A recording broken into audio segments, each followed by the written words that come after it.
Welcome, everybody. I'm going to go ahead and let everyone get a chance to settle in here. And I was going to say Wednesday. Welcome to this beautiful Thursday, at least where I am in California, in Southern California. It's a beautiful Thursday, I'm sure, all throughout California. I was just on FaceTime with Jason Aponte, and he's got some overcast over there in New York. But to me, I love San Francisco. So overcast is a beautiful thing. Let me know how you guys are feeling while we go ahead and jump into this conversation here. I wanted to cover some things early on. As you can see, I have them located here on the left. Whether it's a huge jump for Javon Kinlaw, Deommodore Lenoir, Jimmie Ward talking about staying through the storm, as well as Samson Ebukam notated that he's going to be attacking a bit more, and I'll go ahead and discuss kind of my thoughts on those aspects. Leave your thoughts in the comments as well, in whether how you feel about Kinlaw, Lenoir, what you've heard about him, the videos you've seen, how you feel about Jimmie Ward being a leader on this team, how you feel about Samson Ebukam being the new guy to the team, and what your realistic expectations are for him.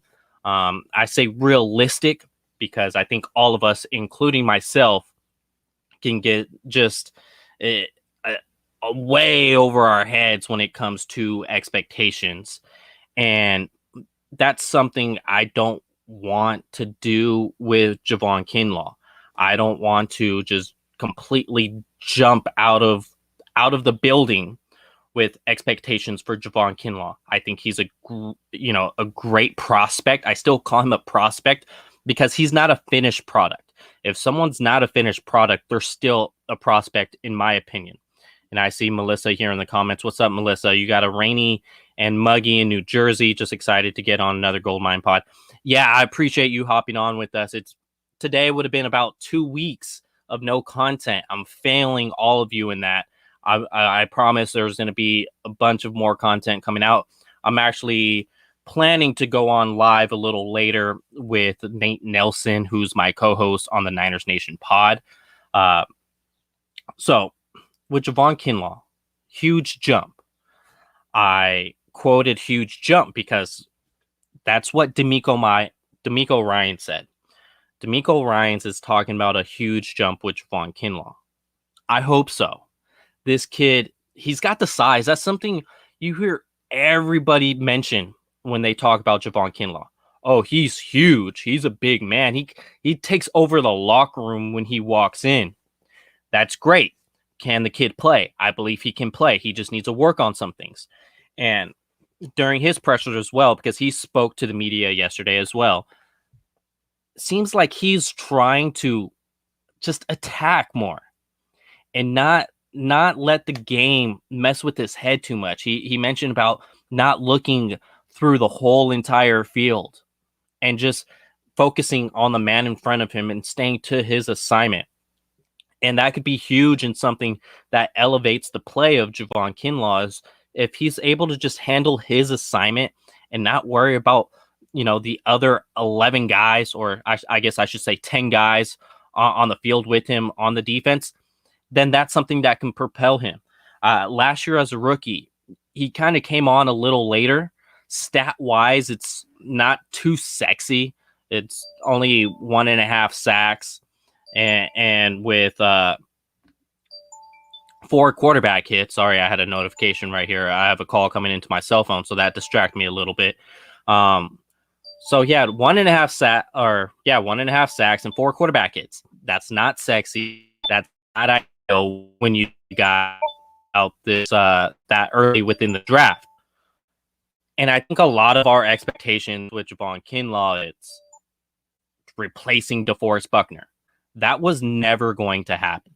DeForest Buckner is an all-pro interior defensive lineman.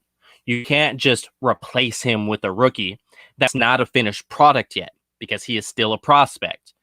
But like Melissa said right here, you mentioned with the healthy Nick Bosa, a healthy Nick Bosa is going to excel the potential of Javon Kinlaw. That's what you have when you have those guys on your team. It makes the other guys around him a lot better. The addition of Samson Ebukam could make Javon Kinlaw a lot better. Maybe, having Eric Armstead playing inside more than playing edge could make Javon Kinlaw a lot better, because now you have Eric Armstead and Javon Kinlaw both as the inside defensive lineman playing the 3 tech, and you got Javon at the 1 tech. How's that important? Because if Eric Armstead's playing the 3 tech more this season than he did last season, and Javon Kinlaw's not having to play the 3 tech too much this year, well, then Javon Kinlaw's going to face less double teams this year. Less double teams. So it's pretty obvious. I don't really need to state that when you face less double teams, you have a higher chance of winning, and at least within his matchup. So I think Javon Kinlaw could take a huge jump this year as well. I think he played fine. Like I said, it's not sexy in the stat sheets. It's not sexy in quarterback hit percentages. I think he was just a tick too slow on a lot of that. And with year 2 in the league, that could propel him to be right on time. That's something, since we compare DeForest Buckner with Javon Kinlaw, they're kind of married in their NFL career, since that was essentially the trade. That was something early on in Buckner's career where he didn't necessarily have the all-pro accolades or even a Pro Bowl accolade. He was a little step too slow, and then he wasn't. And then once he turned that corner, that's what propelled him into an all-pro. And I think that's something that Javon Kinlaw still can be in his career. And I think that's why you hear everybody mention it. Not just the defensive coordinator, not just Chris Kocurek as his defensive line coach. You hear it from the secondary, from the linebackers, from his running mates on the defensive line. I think Javon Kinlaw can take that huge jump. Whether you say, is that something you're going to bet on? I don't know. Let's get some shoulder pads. Let's get some one-on-one matchups. Let's get a preseason. And based off of what I see there, then I'll be willing to bet on it or not. So let's see here. So yeah, that pick 6, it just shows his athleticism as an interior defensive lineman. I don't know what you want more than your rookie interior defensive lineman having a pick 6 as a rookie. I think he shows potential. He's shown a lot of flashes last year, and that's why I think he can have a huge jump this year. If you go ahead and watch the film, he's just a step slow, and I think that could definitely change over his time with more reps and having a Nick Bosa, Samson Ebukam around there with him. I think all of that can improve. But let's go ahead and talk about this rookie, Deommodore Lenoir. It's a fun name to say once you learn how to say it. If you don't know how to say it, then it's not that fun. It's very difficult. But Deommodore Lenoir, he continues to thrive in camp. Once again, they're not out there with shoulder pads yet. They're not out, they're not out there, in a preseason matchup yet. So all of this is early, way too early stock. Not even early stock, just way too early stock. And one big thing with Deommodore, it's you can hear how well he's doing on press coverage. And something that I linked Deommodore Lenoir to is I think he'd be the nickel corner of the future of this 49ers defense. K1, he's a little older now. He's not the K1 from 2019. He's 2 years removed from that. Dealt with injuries last year. Even missed a game, the Atlanta Falcons game in 2019. Hopefully he plays every single game this year. But if he doesn't, for whatever reason, not even going to say, injuries or anything. If K1 Williams has to miss one game for whatever reason, as of now, everything I'm hearing and seeing from Deommodore Lenoir, I am fully confident that you could plug and play Deommodore Lenoir in this defense. He is fantastic when it comes to the press coverage. We saw the viral video against Austin Watkins Jr., which is a good product. He's got really good size. He's bigger than Kendrick Bourne. And Lenoir just ate him up. And so I think, and you want one of those physical guys as your nickel corner. You don't want a nickel corner that can't press. How are you going to disguise a blitz with your nickel corner if he can't press? If he can't be physical? How is he going to be, close to the backers if he can't be physical? Lenoir can be. And he's a special athlete. And this is something that stuck out to me. When Jason Verrett was asked about Lenoir, Verrett's eyes opened. It wasn't just, one of those, oh yeah, the rookie looks great. He's playing well out there. I'm coaching him up. He's learning quick. No, his eyes opened.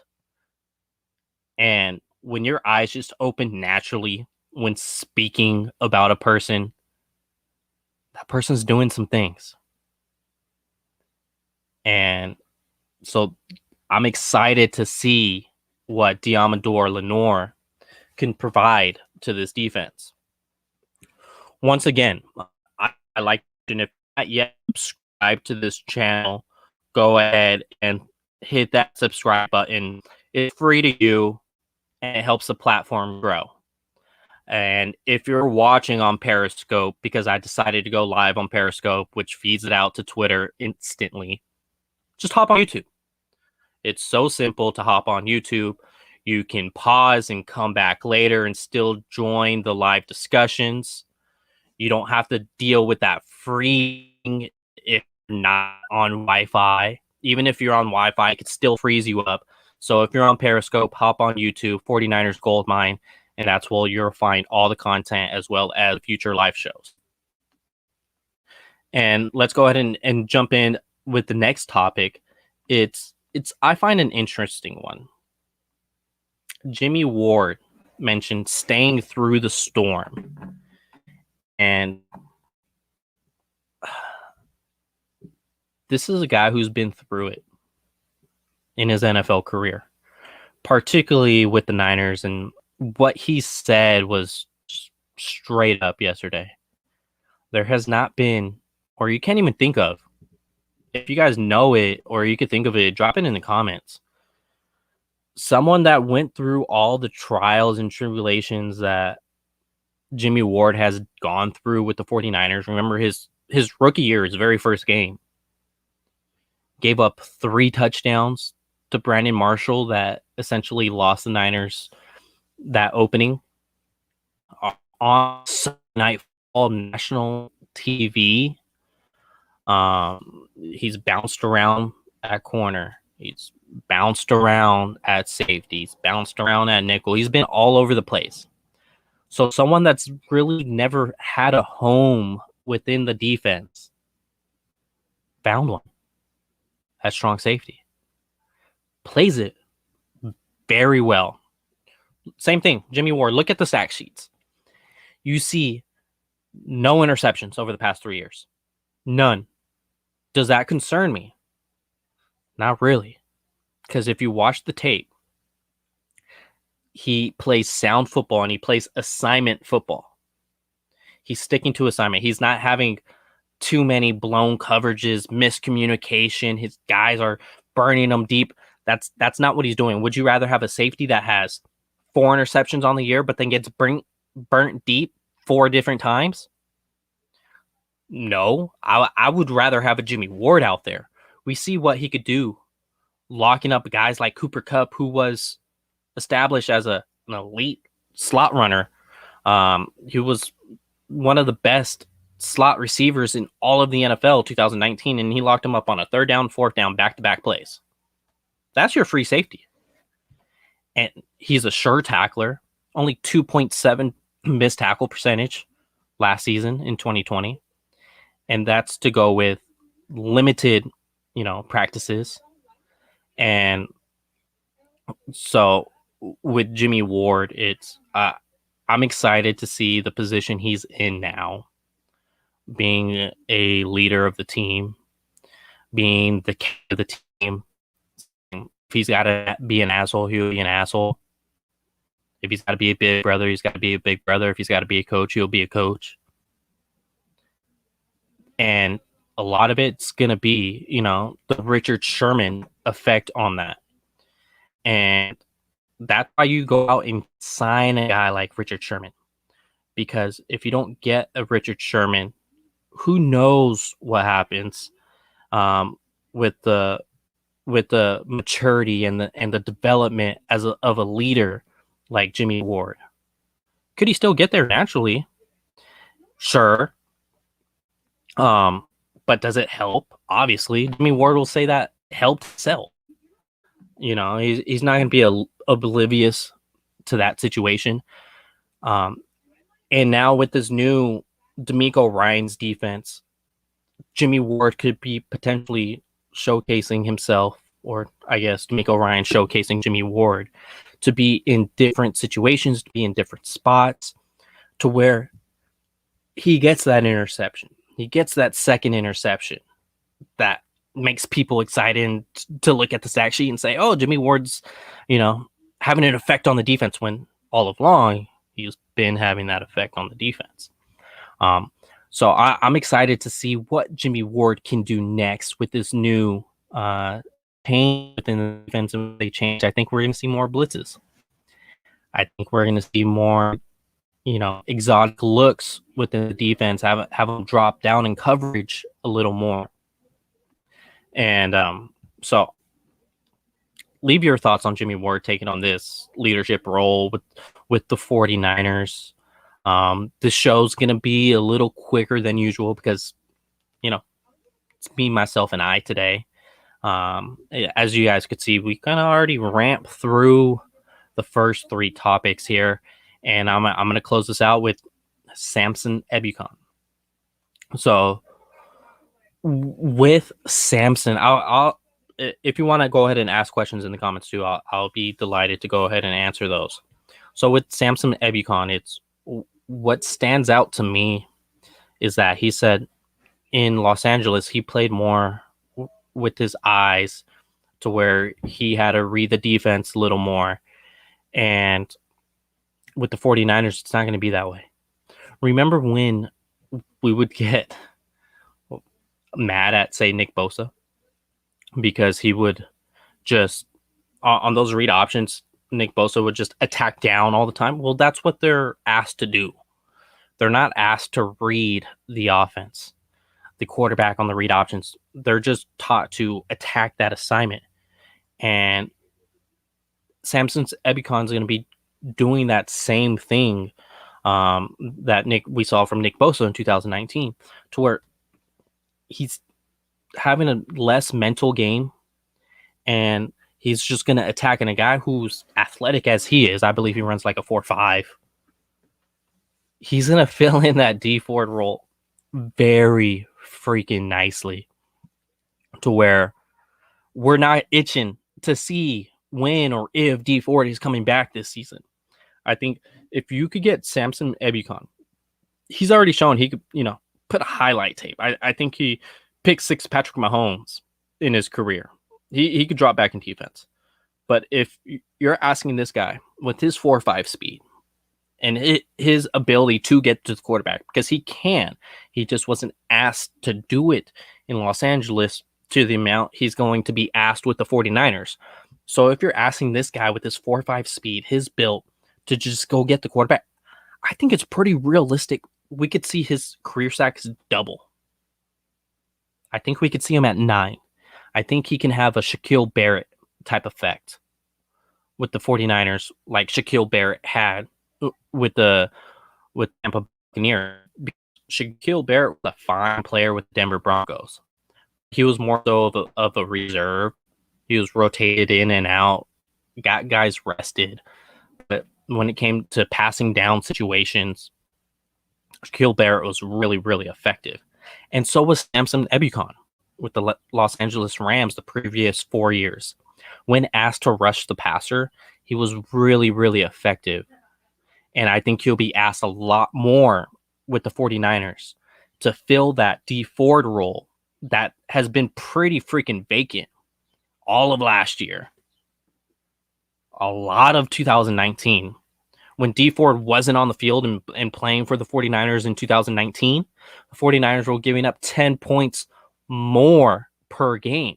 That shows the effect of having a guy like a talent like a D Ford or Samson Ebukam on the other side of a Nick Bosa with Eric Armstead and, say, in this case now, Javon Kinlaw in the middle.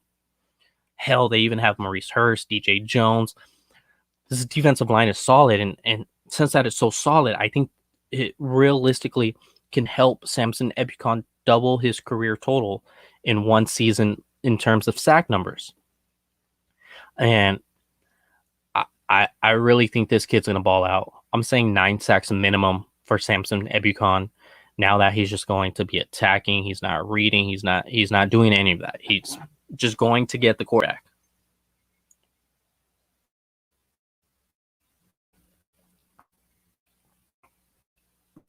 Great point. So George Kittle still credits Pierre Garçon for the tough yards after catch attitude on offense. I believe Sherm is going to be that impression on Ward and many others. Oh yeah, for sure. Like I singled out Ward on that, but it's definitely many others that Sherman had an effect on this locker room. Even speaking with Jamar Taylor last time I spoke with him, it's Sherman had a big effect of, basically what Jimmie Ward said. If Sherm had to be an asshole, he was an asshole. If Sherm had to be a coach, he was a coach. If Sherm had to be a big brother, Sherm was a big brother. And I think we saw at the end of Sherm's tenure with the 49ers, it seemed like he was more of a big brother than anything else. Because as far as like sound-wise, when he was on the field with Jimmie Ward and Jaquiski Tartt, they were all sound, like on point. Very rarely you ever saw Tartt have miscommunication. Very rarely you ever saw Jimmie Ward had miscommunication. So they didn't need that coach aspect from Sherm. That's why I think at the end of his tenure, you saw more of a big brother out of Richard Sherman than anything. And do I see Hufanga in some packages instead of Tartt? Not this year. Not this year. I think Hufanga has a lot to work on from athletic traits. This would be more of a, say, Eric Crocker. Eric Crocker is one who schooled me up on Hufanga from USC. And with Hufanga, he has some limitations athletically. And then if you want to put him down as a linebacker, as a lot of people are stating, he has some limitations physically. The guy's about 200 pounds. You want to play linebacker in the NFL, you got to be about 240, minimum 240. 230 still probably too light. I would say minimum 235. There we go. I'll just call it out there. So with Hufanga, he's too light to play that linebacker role. And then athletically, he's nowhere near Jaquiski Tartt in terms of an athlete. So there's no reason to put Hufanga in there for Tartt. I think rather than say, like I called Javon Kinlaw a prospect plenty of times during the stream so far, I think Hufanga is more of a prospect, is more of a project than he is a prospect. I'm not saying he's going to be a bad NFL player or anything, but I think he's a project. And to figure out where that project is going to be, that we're going to have to wait and see on that. It's just way too early. Like I said, no preseason. Hell, they don't even have pads on right now. So as it sits today, in no way I believe it was in packages instead of Tartt. So do I have a preference with the Wilson Jr. spot? I think that's just going to go to Wayne Gallman. Honestly, I have Wayne Gallman as an outside guy looking in.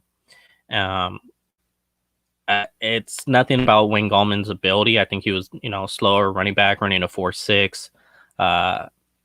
He has the ability to break tackles. I think yards after initial contact, Gallman had more yards per carry than Jeff Wilson Jr. did last year with yards after initial contact.